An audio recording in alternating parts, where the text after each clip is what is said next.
What's up, Instagram? How we doing today? Today we're gonna talk with the man himself, Zack Prohaska. Uh, let's see, it's gonna be fun. Demo Harris. Hi. Hey. Jojo, what's up? Panchita. If I can see. Zack over here. What's up, guys?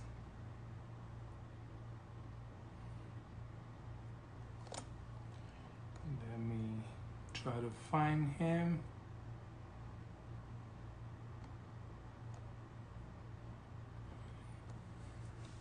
If you guys want to ask him something, just type it. I'm gonna write it down. He's here.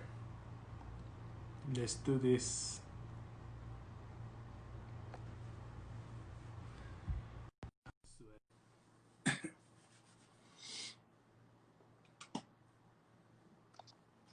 Connecting. Pow! Hey, How we doing? good, buddy. How are you doing? Good, good. I'm How's liking the everything? hair, dude. Can you hear How's me okay? everything's good. I just finished working out. What's your day today? It's like 280, Uh, 281? I think it's 280, 279 or 280. It's funny how we forget, eh? I always have to look at my other day, like yesterday, and be like, oh, that's right. I always forget the day.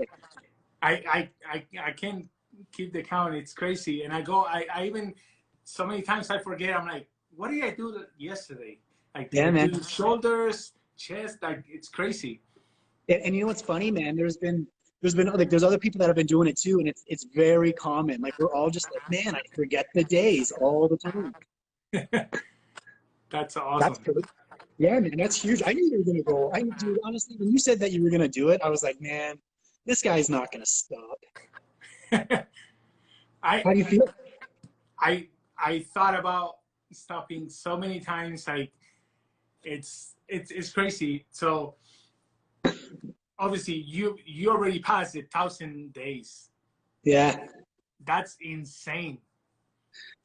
You know what, man? Honestly, I'm doing the exact same thing that you're doing now. I just started earlier than you. That's it. You But know? the thing is, you maybe you don't know. It's crazy that it's happening when it happens to me. So I can't even imagine how is it with you. Like, people uh, ask me all the time, what do you do? What do you eat? How do you do it? And I'm like, I mean, yes, I've lost weight. I feel better, but I'm not even I'm not even there. Like, there, it's like I'm halfway where I want to be at, and Yeah. I cannot even imagine all the messages that you get, and people asking for advice. You have no idea how many people you inspire doing this. Oh man, man, I appreciate hearing that, man.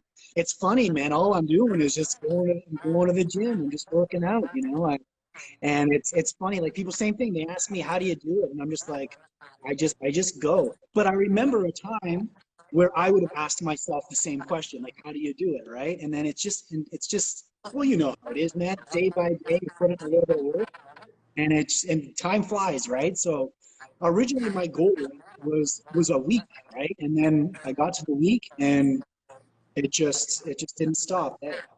But what's funny about it too, man, is I get people like messaging me and saying, hey, I'm trying my no days off challenge, and I did my first week, but they almost like downplay it. They say, well, I did my first week, but it's not 1,000 days. And I tell people all the time, a lot of people don't know this, is that it took me 4 years to do 1 week. It Wow. took me 4 years, man. I started my no days off challenge in 2013, and I could only get to day 4. So, and then it was in 2017, I did 1 week, and I was like, okay, I'm going to try my best to keep going. And I almost quit after 30 days. And then my girlfriend told me to do 66 days, because that's like to make a habit. And I was like, okay, I'll try and do 66. And then when you get to 66, I'm like, okay, I got to try to get 100. And then since then, man, just kept going and going, you know, just like you, every day. And it helps when you're posting the videos and stuff too, right? Because you get to, it gives you like accountability almost, you know? And it's like, it's funny that you say you started in 2013, because it's, you know, how many times we say, oh, I'm gonna start a diet, or I'm gonna start working out, I'm gonna start practicing on Monday, and no, on Monday I start. And I'm not sure if I did the workout thing, if I started on a Monday. I don't think so. But when I started the diet, I didn't start on a Monday. I was like, Yeah, I think it was like a Saturday. I was like, okay, I'm just gonna do it, and that's it. yeah, Like, that's how I started. And yeah, usually when you're like, well, I'm gonna do it on Monday, I'm gonna do for 30 days. In your head, you're kind of like lying to yourself, and yeah. so you can have those couple extra days eating and doing what you want, and so you just gotta go for it. You know, go and do it. And I agree.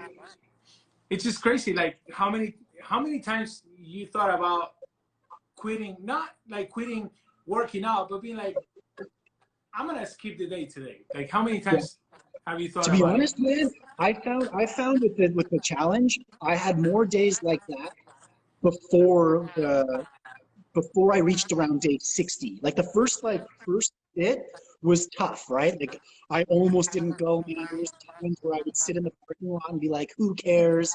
But like I just had to remind myself. And honestly, I found what really helped me in the end is I listened to a lot of motivational audios. So I would sit in the car and I would turn on the audios and like for those, especially the days that I didn't want to go, and I would just listen to it. And it would a lot of the times it would spark just a little bit, enough to get me out of the car and to get inside. And once I was inside the gym, I knew I already made it, so just make the best of it. Even if it was like 15 to 20 minutes, like there's been times I've done only like a 20-minute workout, and I consider those my days off. You know what I mean? It's like for me, the reason why I wanted to go to the gym all the time is because when I was at my most unhealthy, I used to drive to the gym, sit in the parking lot on Instagram or YouTube. I would sit there for like 40 minutes, an hour, and then I would talk myself out of going to the gym and say, you know what, I'll do it tomorrow instead, and I would leave. You know, so that was why my goal was like I gotta be going to the gym because I used to get there and then I would just go the other direction. You know. That's that's crazy, because you know, it's true. Like, I remember I asked you a couple of times. I was like, how do you do it? Like, something like, some days I don't feel like, or I feel, I was sick a couple of times in the past 5 6 months, and like I like twice I remember sick to the point that I couldn't get up and go to the bathroom. And I was like, Yeah. I still gotta go and work out, and I would just drag myself to the garage and go work out 20 30 minutes and be like, cool, I'm done for the day. uh the the craziest I used to see before all this craziness happened, that you would go and do a couple of events, and then 3 in the morning go work out and be like, I can't miss this. Yeah, man. Especially the deeper I got into it, man. I had salmonella poisoning. I had just regular food poisoning. I burned my hand all up, and I still had to go. And I had these events. It was yeah. I haven't had it. And so the funny thing is, man. So originally my no days off planner. So I'm not sure if you noticed. I always have gym day, whatever 2000, whatever, right? So originally my goal was to be inside a gym because that was like what angered me is I would drive to the gym and then I would be like I would drive away. So and I before COVID, I actually went to a gym every single day. Like oh now I was in my condo now I have a gym, which was really good. But I didn't do any home workouts. I didn't go for a run. Nothing against it, but it just wasn't my goal. Um, and then COVID came in and happened, and I didn't have my very first home workout until 935 was my first time. And even before that, I had to work out at the studio because I felt like I at least had to leave my apartment and be somewhere that it wasn't like being at home. But the good thing, honestly, the really good thing about this COVID thing happening is now I can work out at home. Like I've accepted the fact that I can work out at the studio and I don't have to be at the gym. And man, it motivates. Like, your garage, buddy, that's a gym, man. You've got weights, you've got the whole thing. That's, man, that's such a beautiful investment. But that's like the fact that you can just go in and have weights at your disposal. It's such an advantage, man. I'm really happy that you're doing that.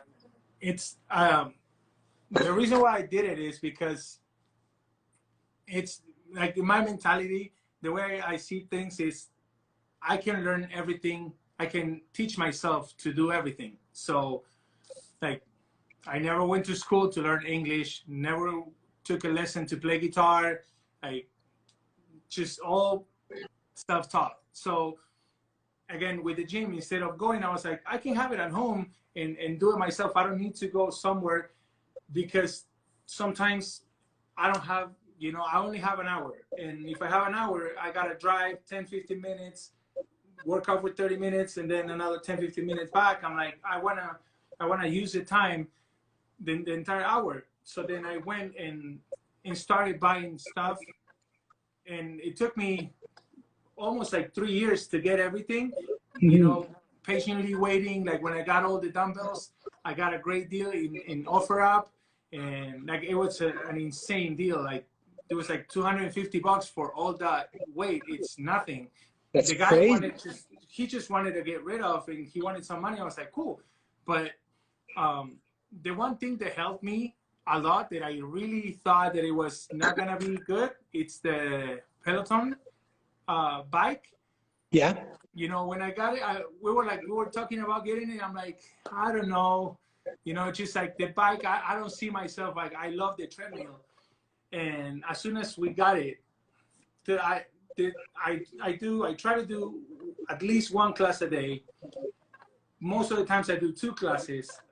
I've done 3 classes. It's just so motivating. You have the screen, you have the trainer in front of you, and they say the right thing at the right time. Every single time I'm like, the class is not even live. You're not even watching me right now. How do you know that I'm doing this? It's so crazy, but it's so, awesome. motivating.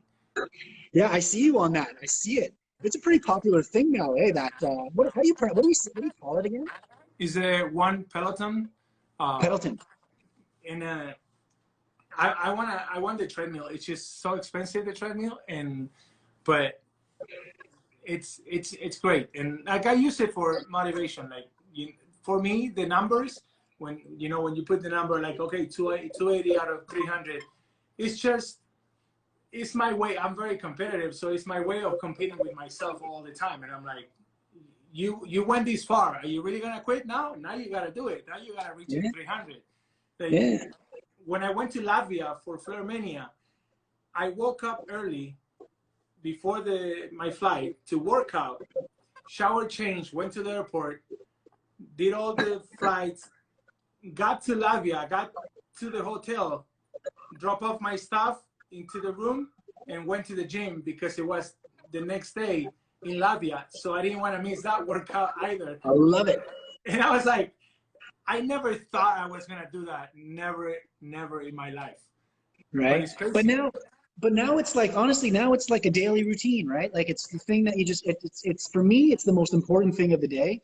It's like the one thing, to be honest, even before my business, anything, it's the one thing that I make sure that I don't miss. You know what I mean? And especially like right now with the COVID, it's a little bit different because I have a little bit more free time because I have no events or anything. But when I had a busier schedule, it was like, okay, I've got an event tomorrow. When am I going to go to the gym? Or if I'm teaching, when am I going to go to the gym? It's the one thing that I wanted to focus on, because for me, it's not just about being physically better. It's just, for me, it was mentally. It's my connection to being stronger in that sense.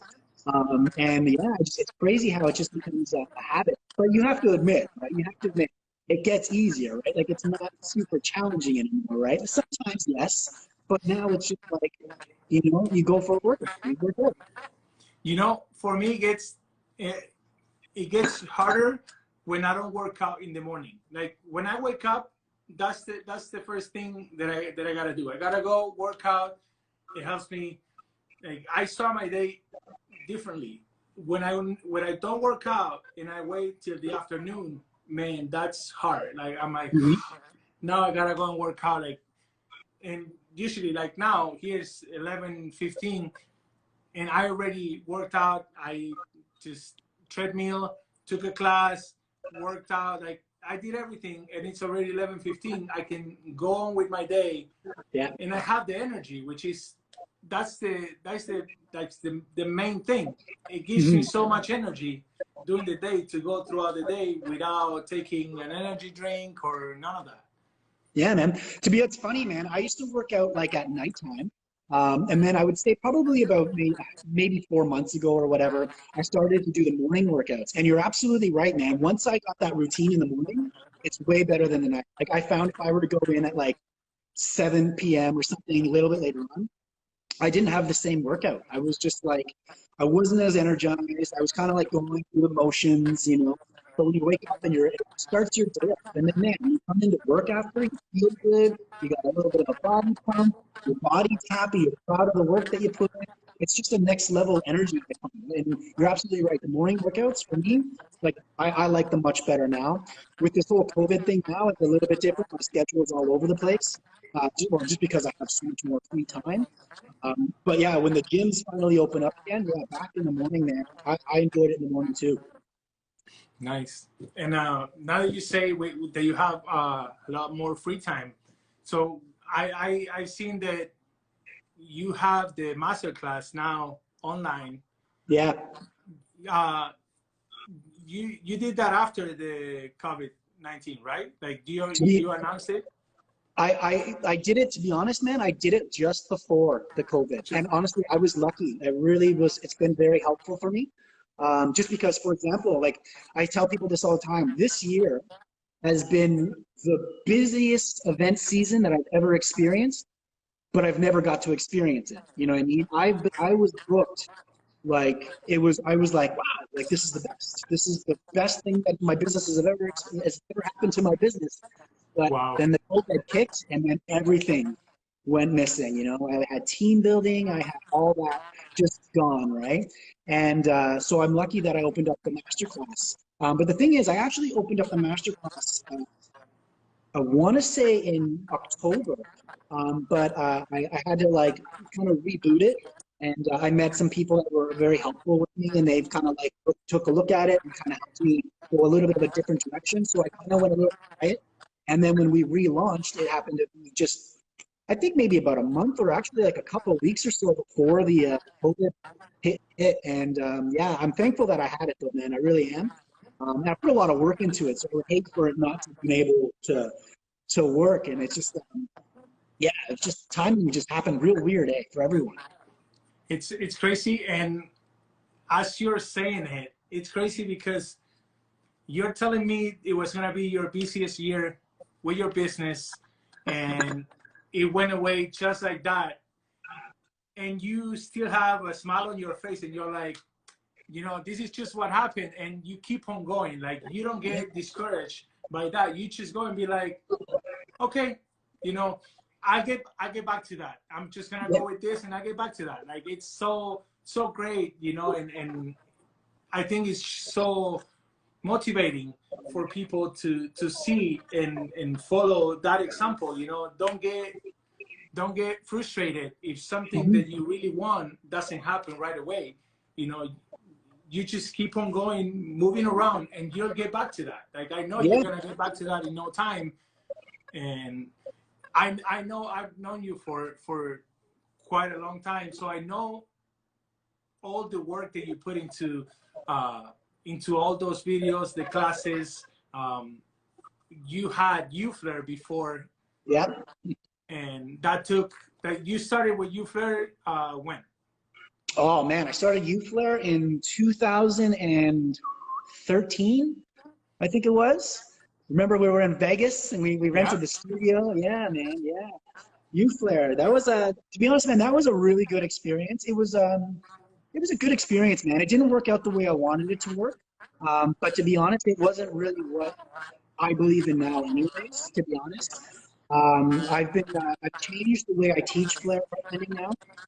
Just because I think I felt like it needed a little bit more direction, at least in Canada, because I noticed that a lot of my students were excited to flair and they were getting the results, but they weren't doing it properly behind the bar. and it was more kind of, it had a negative effect on what we do. And flair was great. It was just, man, it was like, I think there was like 480 tutorials, from cocktails, more flair based, but there was no real direction in it. You just kind of like got access to all these videos, and it was like kind of learn on your own. And so it was a good idea, but it wasn't a perfect idea. So we had to like kind of, I had to take a step back and kind of regroup on what I really wanted to teach people, and just kind of like had to drop flair and do kind of my own thing, my own direction in a way. But yeah, man, flair was a long time ago, man. And the funny thing is flair, you flirt to go, because I had a big green screen in my studio, and all the videos took like 2 hours to edit. And like now, all my videos are like filmed off of my cell phone. It takes me like 15 minutes to make a video sometimes, and it's definitely much better now, 100%. And I mean, it takes you 50 minutes. Obviously, you improve your work. With all these years, you got it done. And when you go record, like you say, it happened to me teaching classes through the years. I learned how to teach, different things, and I'm like, okay, I was trying to teach this move in this way, but with time, I was like, no, if I explain it that way, it's easier. Mm-hmm. I'm assuming with the videos, it's the same way. Like now you're like, okay, in your head, you kind of know what you want. Like obviously, you know what you want. You just go, and instead of shooting for 20 minutes straight, you just go and you're like, this is one, step two, step three, done. And it's great. And with absolutely. Your phone, what's that, sorry? And with your phone, it's crazy. Yeah, with my phone. Hey man, and we used to pay for a cameraman too, And then I started filming with flair. We used to pay for a cameraman. So we had like a certain amount of time to film. And then one day I was just like, I'm going to try and film this off of a GoPro and see what happens. And it was just the exact same result. So it's a learning process the whole time. And now, like I said, I don't even use a GoPro. I'm like, I just put my cell phone up. Like if people see me make a video, I think they would laugh. Like I don't even use a tripod. I have a ladder. I have a ladder that faces. I put a Bacardi bottle that stands on the ladder. My phone is on the ladder. Like, what bartenders do. Right? We put our phone on something. That's all I do now, man. So it's definitely a lot easier now. And it works, man. I enjoy it now. It's not so much of a process. You don't get overwhelmed with the work afterwards because, it was just a lot of work, a lot of editing. Most of the work went into the editing with flair. Right now, it's like I'm faster on the computer, like you said. So now it's just like I can sit down, cut and trim. And to be honest, now even technology has changed. I can get a lot of stuff done just on my cell phone. I can literally just sit there and cut and edit and make it work, right? So it's crazy. Yeah, man. It's funny, man. It's funny, like if I think about right now, the fact that I'm sitting here and having a live conversation with you, like I said, I've known you now for a while, right? But I remember, I like to tell the story to my friends. I remember the first time I met you, man, and it was at Super Flair. Like in 2011, I think maybe. It was a while ago, man. And I remember because me and my buddies, we used to watch you. Like you were you were the all-star. Like you are starstruck. And I remember when you came into the beach. Remember it was at that place called the Beach. The Beach Bar.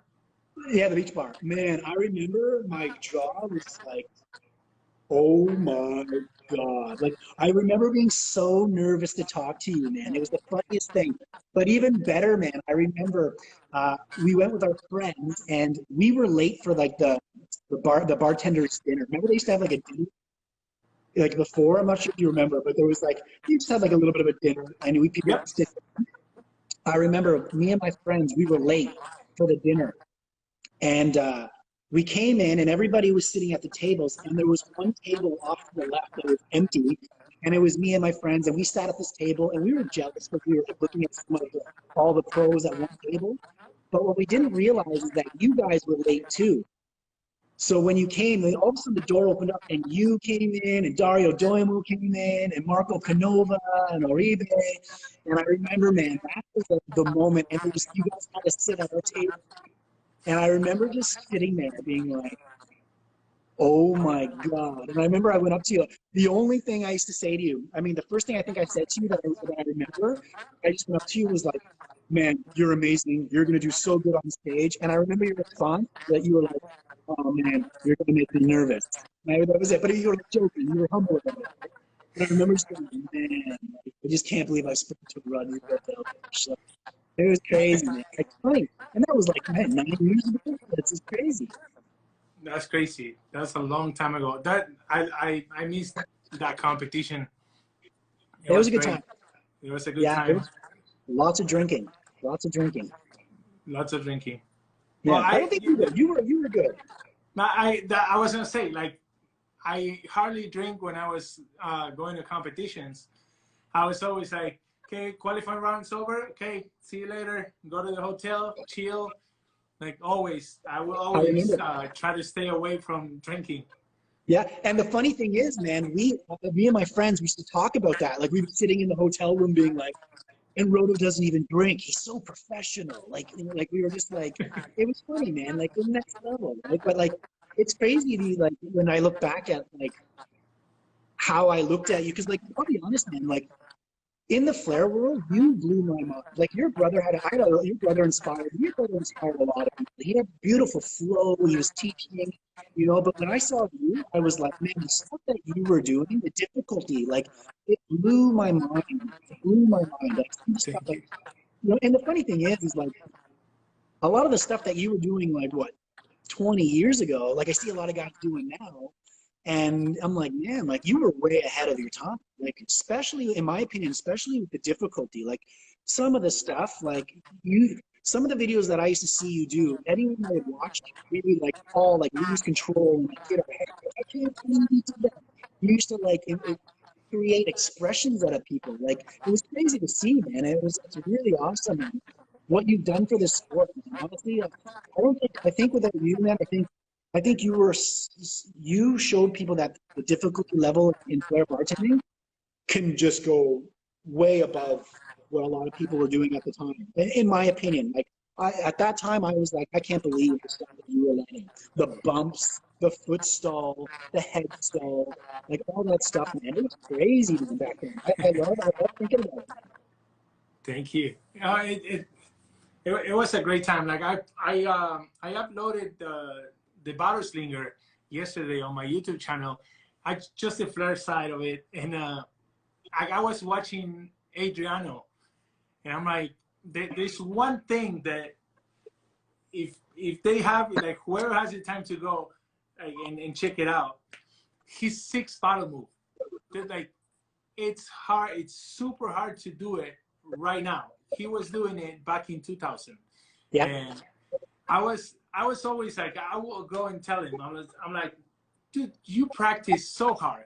You have all this insane stuff saved.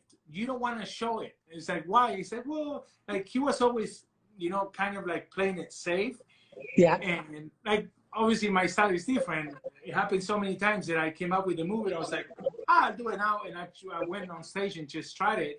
So it was like day and night, but I was like, dude, you have all these things. People need to see what you're doing, you know, like, especially with juggling. His flair was insane. I mean, not only him, Chuck McIntosh. Yeah. His flair was sick. Like, he was the first one doing the shadows back to back with 3,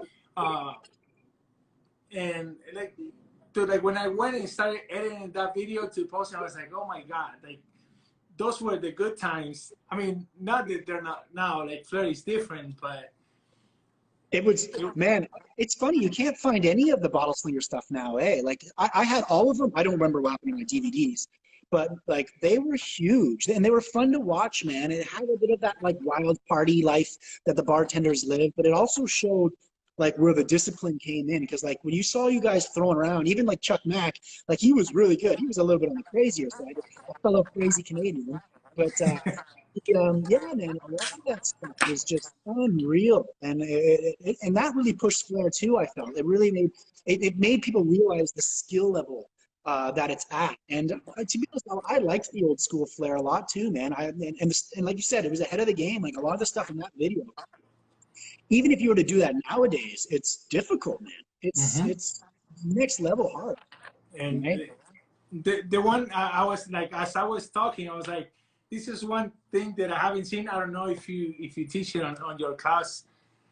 I haven't seen you do a lot of rolls lately. And Yeah.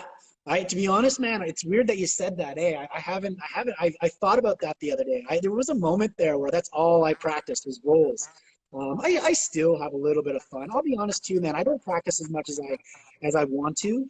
I'm trying to get a little bit better, but right now, man, I'm more focused like right now on my just on updating my bartending skills.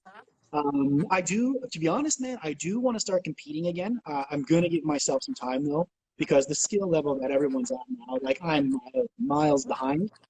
But with consistency, right, we can get better. And I do enjoy getting on that stage. But yeah, man, I like the rules. I found the rules for me to be really difficult to learn, and it was challenging. I got to get a little bit more creative with them. But yeah, I'm gonna start bringing those back, man. I enjoy the rules. A lot of my rules were inspired by you too, right? So, um, and to be honest, man, a lot of my rolls were really good with the plastic bottle. But if I were to put an ounce and a half or an ounce in there, it was a little bit spilly, so I had to make sure to perfect it a little bit better. But they're great. Like they're very visual. I understand. Like which we can talk about now that you say that. You talk about on your lives a couple times about the difference between the flair show, the working flair behind the bar. Because we all been there. We all made that mistake. I remember 20 years ago going to work behind the bar, and I'm like, cool. They asked for a drink, and I would just be like, cool, awesome. Pour, done. Okay, let's see my 4 bottles. Yeah. And I was like, no. But, yeah. Me too, man. Me too. Like for me, like I feel like I was kind of lucky because I bartended for about 4 years before I learned how to flair. And I was negative about flair bartending before I learned, right? I was that, how when you see on YouTube or someone always makes that comment like, yo, bro, I just wanted a beer or something like that. That was kind of like my mindset. I think I may have been a little too proud, to be honest. And I didn't, and to be honest, I didn't understand it. When I saw it, I didn't understand there was working flair. I didn't understand there was exhibition flair, and I just didn't get it. So when I first saw, I remember I saw a bartender, he just threw a beer bottle behind his back. And that's what actually caught me because he wasn't looking for attention. He was just, that's how he worked. And then I went, okay, I'm going to learn this. And then when you learn it, and then obviously it's addictive. And then you start learning routines. And then and my goal is I wanted to be a flair. I wanted to work in a flair. And then I got hired in Japan. And it was a flair bar in Japan, but it was also a very high volume bar. And I had a lot of difficulty, like, trying to serve my guests because it was busy and keep the flair bartending mentality. And I was struggling. It was really, really hard for me to kind of to do both, right? And because I had the flair bartending mindset, I felt like I just had to keep flaring. And it was the same thing. It was like vodka soda, and there you go. And then here's me just doing a routine kind of thing, right? So definitely a bit challenging. But you know what's funny, man? I'm gonna boost your ego a little bit here. There's 2 people that kind of changed my opinion on flair bartending that brought me back. Okay, one, this is really embarrassing. It was Tom Cruise. Okay, there's a scene in the movie Cocktail when he talks and he asks if the girl wants his rum special or whatever, and all he does is he grabs the bottle, does a 1 rotation catch and into a pour. And mind you, in that movie, he was spilly, but he did it. And I was like, you know what? That was enough flash. That was enough flash for it to be impressive. He didn't have to do any crazy routines. He just went right out of the rail, right into a pour, and it worked, right? And then I saw you. I can't remember what competition it was, but it was you were doing a speed round.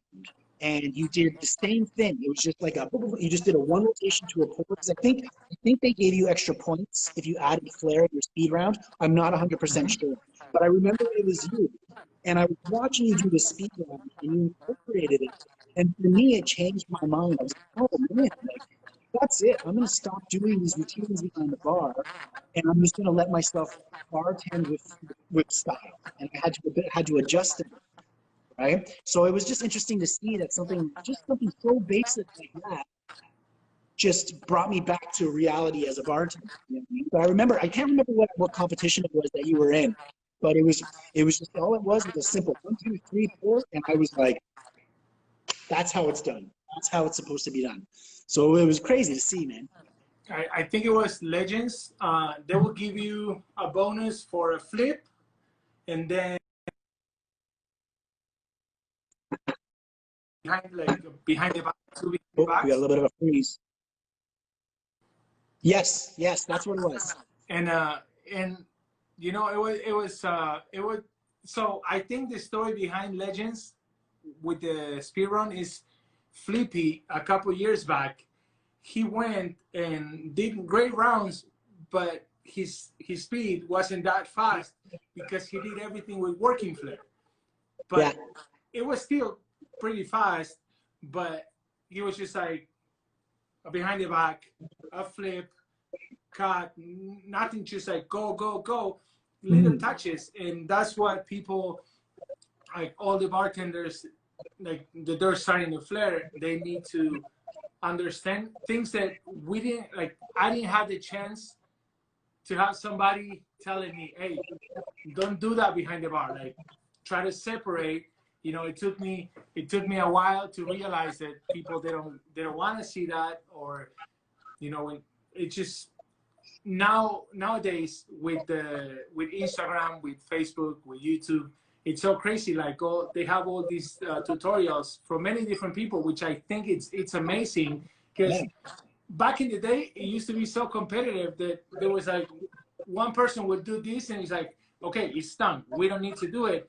And I'm like, no, because the more bartenders, they're trying to help, because that's what you're doing, you're sharing your knowledge. So the more we do it, the more exposure we're gonna get, and hopefully one day we don't get to the point where somebody's like, I just wanted a beer, or can I just have my drink? Because bartenders will understand that, like when you go to a flair bar, it's different. You know, you want to see a little show, and I understand. But when you're working, you know, at a club, you can still do flair, and it takes like you posted a couple of videos making the same drink at the same time, but with flair. You show like side to side, and it really doesn't take that much time. You know, maybe you can have a second difference. It's nothing, you know. Yeah. But you bring that show, you bring that extra to the bar, and it's great. Absolutely, man. Honestly, so like I like teaching flair, man, because like as you know, like I've been able to experience a lot of really cool things with it, but you've done a lot more. Like you've been all over the world, and not even just you and me. A lot of people experience different experiences because they're doing something different, right? So that's why I like to teach it. And I like to encourage all bartenders to learn it, but I just want to make sure that they learn it right, because there's a lot of people that are teaching the old school way that like say they didn't get the experiences that we've got from it, and they're teaching long routines, and or not only that, some people are just discouraged. They don't want to learn it because they go onto YouTube and then they see like 3, 2, 1 bottle and they're like, no, you know, they don't realize that the stuff that you're using behind the bar is not difficult, because you're already working, you're already busy. Like there's no, if you're focusing on trying to land an over the shoulder bump direction, you're forgetting about what's actually in front of you. And people got to know that when they're learning, it's not difficulty. It's just about learning how to get comfortable with doing something a little bit different, having a little bit of flash, you know, and it works. It impresses. I would honestly, in my experience, I would say like 90% of people like to see it, especially if it's done right. You know what I mean? Like when I was the old me, I used to like do like flair bartending like routines in the middle of a busy rush. Only some people, yeah, they would like it, but some people were like, hey man, like where's my beer? I need a drink. This guy's just throwing bottles around. So I like to teach it so people can benefit from it, right? And understand that they don't have to practice 14 hours a day like you to get really good. Let me rephrase that. If they want to be a competitor, if they want to do the stuff that you do, absolutely. But if you're behind a bar or a nightclub, and let's just say you don't want to be a competitor, it doesn't take long to get through that simple flair behind the bar. And it's easy, and it just makes you stand out. You know what I mean? It's that one thing that makes everyone watch you.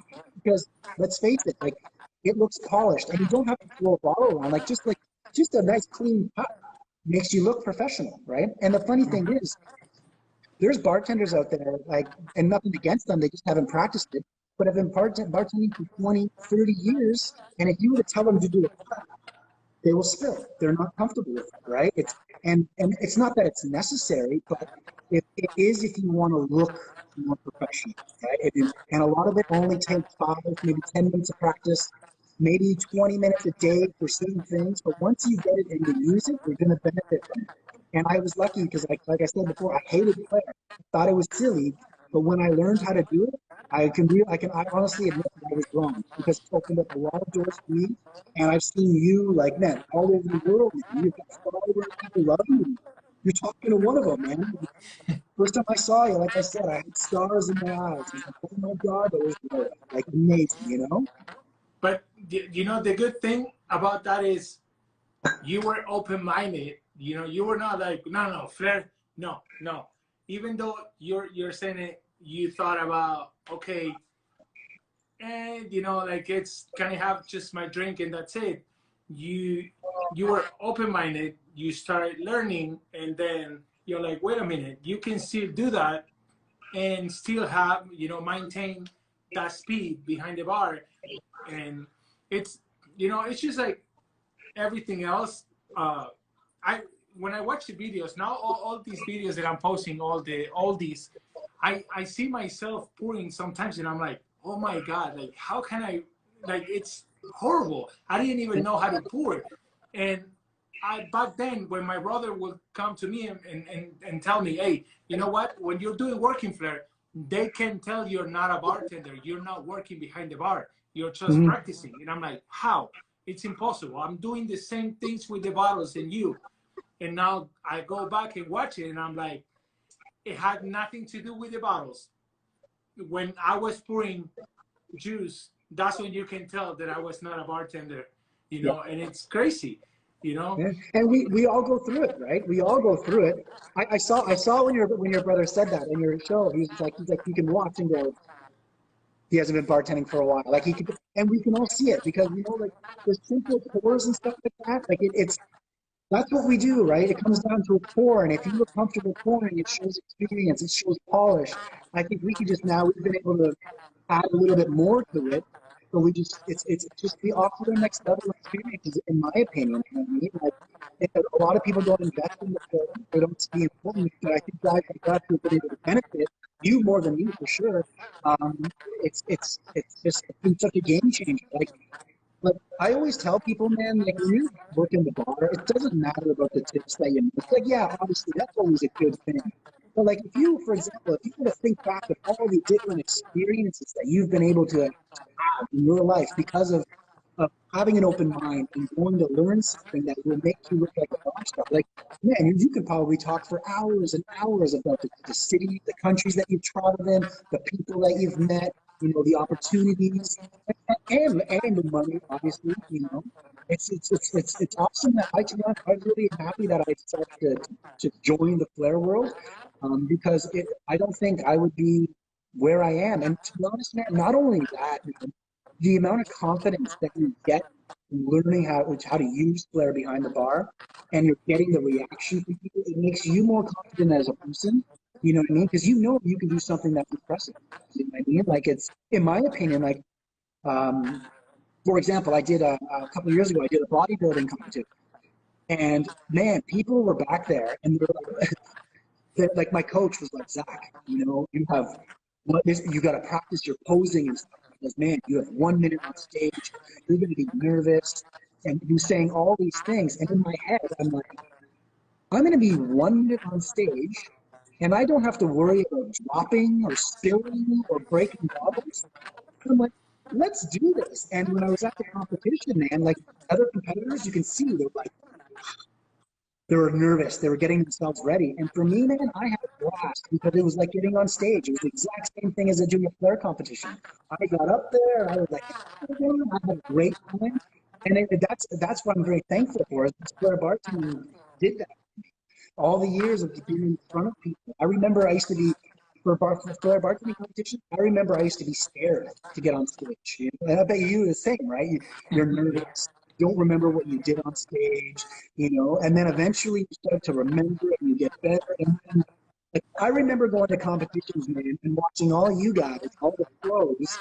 Um, you guys were relaxed, man, hanging out. Some guys were eating. Like when I first started doing competition, I couldn't even eat the same day. I had to wear a sweater. It was cold. I was terrified. And then now, like I don't care. Like, now I can get on stage and and do whatever I want, even if I drop and break bottles in front of people. I don't care. I'm having a good time, and I owe that all to learning flair and experiences that I got from using flair bars and behind the bar and on stage. You know. It's it changes you. Like for me, I'm a very shy person, and Flair over the years helped me get through that, you know, and break the ice because like most of my time behind the bar, I worked at clubs, so I didn't have to talk to anybody. You know, like for years, all I would do is just like not even say, "Hey, how you doing? What can I do for you?" It's just like, Yeah. cool, $15. Like that's it. So now in the past few years, working in Vegas, working day shifts, when you don't have the same, you know, quantity of people, you just gotta go and talk to the customer. You gotta go and break the ice every single time, and it helped me. Obviously, being behind the bar and do that helped me a lot, and then that helped me go to the stage. And then when I would go compete, I'm like, dude, I'm just doing what I like. I don't care if I drop, I drop. Like I'm here and I'm doing, you know, I'm doing this. I love doing this. I've been practicing for it. I just have my time with what 6 minutes and go and enjoy it, you know. And like you say, I've seen people get a good friend of mine from Argentina. He used to have fever. I don't know if you remember Io. If he ever sees this, Io Flair, he would throw up on stage in every finals. You Oh know, no. like while performing, which the skills of holding that and keep on going with two bottles, two teams, land the move, then go, throw up, come back and keep on going. That was insane. But you know, it's nerve-wracking for people. You know, like for a lot of people. You know, you just learn how to handle the nervous on stage. I guess with Absolutely. time. Absolutely, man. And it's funny because, and it's in the, I think a lot of people don't realize how common it is to be scared to go on stage. So even for example, I used to work at the bar in Toronto and used to do a lot of flair bartending competitions, but they would do it with their own staff. Right? And I would try and help them out. I would teach them, and everybody would tell me how terrified they were, how they don't want to do it because of anxiety and this. And I was saying, I'm like, it's normal. It's 100% normal. If you're ever doing something that you're not comfortable with doing, you're probably going to get nervous, right? So it's like getting in front of people. If you don't get in front of people often, of course, like for example, I don't like singing karaoke because I never sing karaoke. If I could sing like you, I would be singing karaoke all the time, right? But like, for me, if I were to do karaoke, I'd be nervous. You're a great singer. You know what you are, man. I Um, I don't like the way I sing, but I just do it anyways. I'm like, I just passed that age, and I'm like, I don't care. Like, I'll post it, whatever. You know, it's I, important, I man. can't embarrass myself. It's fine. Yeah, to be honest, man, in my opinion, it's better to get in front of people and embarrass yourself than to hold back and not even experience it. You know what I mean?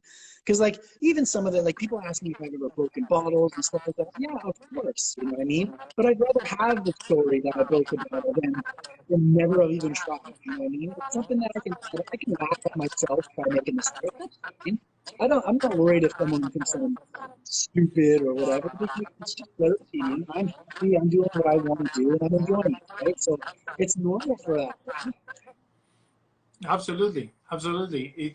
I now when you're saying that, like I remember when I first started in Argentina, it was rough to work behind the bar, and it was a big change when I moved to the States, because in Argentina at first, uh, they were waiting for you to drop, to be like, Yep. oh, you dropped, you know. So I was all like tense, and you know, just please don't drop, please don't drop. And then moving to the States, you would just do it behind the back and people would cheer like you did the greatest move ever. So I was like, wait a minute, flair is not what I thought it was, you know, like it was a completely different experience. And like you say, like that helped me, because I was just like, whatever. Well, working in Argentina, I got to the point I was like, I dropped, whatever, laugh at me, you know, I don't Yeah. care. And that was the best thing ever, because as soon as you take that out of your head and be like, oh, I'm gonna embarrass myself, then it's all happiness. You're gonna go on stage, you're gonna go behind the bar, and you're gonna enjoy your time. You know, I you're agree. gonna have I fun. agree. 100%, man. Like if you're focused your whole shift on not dropping, there's so much focus that you're not giving your like the experience for your guests because you're so worried about yourself. You know, I agree. Once you can let go of it, and I think it's natural. I think most people go through it, but like I agree. Once you get used to it and you're just comfortable, then you really start to open up to just like just that whole next level experience for the people, right? And you look confident behind the bar because you're not so scared, right? And I like to tell people too, like if you are getting into flair bartending, to remember, like, go easy, especially if you're working in a bar. Go easy. There's no judge sitting at your bar. There's no one watching your difficulty. There's no one watching your smoothness. Just have fun. Go up there and do what's easy for you because most of the stuff that I do is easy behind the bar, right? And it works. People like seeing it because not a lot of people are doing it. You know, most of the people that sit at the bar, if you do something easy with a glass bottle, they're already anxious for you because you have a glass bottle in your hand. You know, they would never even think about it. But because we've practiced a little bit and we're more comfortable with it, that's already impressive. Just a simple one rotation to a catch will impress your guests because they'll be like, oh, no way, I'm going to throw glass.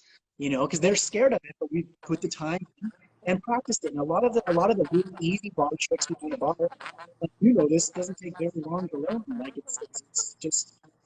it's just getting comfortable using it. You know? Mm-hmm. No, for sure, for sure. It's